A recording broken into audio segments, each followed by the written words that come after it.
ओम नमो भगवते वासुदेवाय। हमारे पुराणों में कहा गया है कि जब इंसान मोह माया के जाल में फंसकर अपना रास्ता भटक जाता है तो ईश्वर उसे नया जीवन देते हैं। आज मैं आपको वैशाख मास की उस पवित्र तिथि की कथा सुनाने जा रही हूँ जिसे मोहिनी एकादशी कहते हैं। ये कथा स्वयं महर्षि वशिष्ठ ने प्रभु श्री राम को सुनाई थी ताकि उनके मन का दुख दूर हो सके।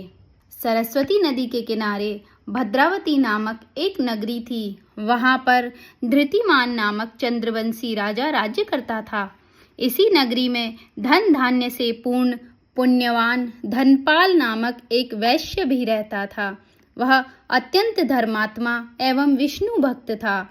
उसने नगर में अनेक भोजनालय, प्याऊ, कुआं, सरोवर, धर्मशाला आदि बनवाए थे और सड़कों पर आम, जामुन, नीम आदि के अनेक वृक्ष लगवाए थे। उस वैश्य के 5 पुत्र थे, सुमना, सद्बुद्धि, मेधावी, सुकृति और धृष्टबुद्धि। इनमें धृष्टबुद्धि नाम वाला 5वां पुत्र महापापी था। वह पितृ आदि को नहीं मानता था।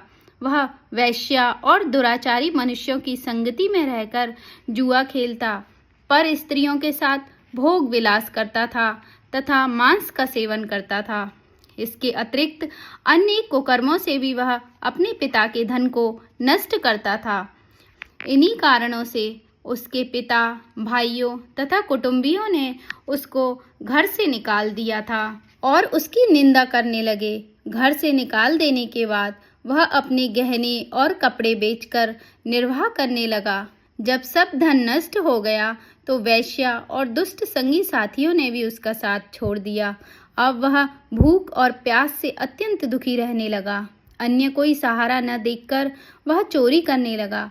एक बार वह पकड़ा गया, परंतु राज्य कर्मचारियों ने उसको वैश्य का पुत्र जानकर छोड़ दिया। मगर जब दूसरी बार वह पकड़ा गया तो उन्होंने उसे राजा के सामने उपस्थित कर दिया। राजा ने उसे कारागार में बंद कर दिया। कारागार में राजा ने उसको बहुत दुख दिया और कहा कि तू मेरी नगरी से निकल जा। वह नगरी से निकलकर वन में चला गया और वन में पशु पक्षियों को मारकर खाने लगा। कुछ समय के पश्चात वह बहेलिया बन गया और धनुष बाण लेकर पशु पक्षियों को मार मार कर खाने लगा। एक दिन वह भूख और प्यास से दुखित होकर खाने की खोज में फिर रहा था कि कौंडिन्य ऋषि के आश्रम में वह पहुंच गया।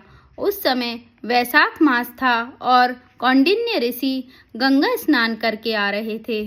उनके भीगे वस्त्रों के छींटे पड़ने से उसको कुछ सुबुद्धि प्राप्त हुई और वह मुनि के सामने हाथ जोड़कर कहने लगा कि हे मुनि, मैंने अपने जीवन में बहुत पाप किए हैं। आप उन पापों से छूटने का कोई साधारण और बिना धन का उपाय बतलाइए। उसके दीन वचन सुनकर ऋषि कहने लगे कि ध्यान देकर सुनो, तुम वैशाख शुक्ल एकादशी का व्रत करो। इस एकादशी का नाम मोहिनी है और इससे तुम्हारे सब पाप नष्ट हो जाएंगे। मुनि के वचन सुनकर वह अत्यंत प्रसन्न हुआ और उनके द्वारा बताई गई विधि के अनुसार उसने मोहिनी एकादशी का व्रत किया।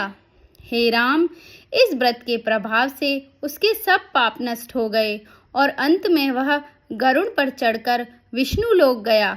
इस व्रत से मोह आदि सब दोष नष्ट हो जाते हैं। संसार में इस व्रत से श्रेष्ठ अन्य कोई व्रत नहीं है। इसके महात्म्य को पढ़कर अथवा सुनने से 1000 गौदान का फल प्राप्त होता है। बोलिए एकादशी मैया की जय।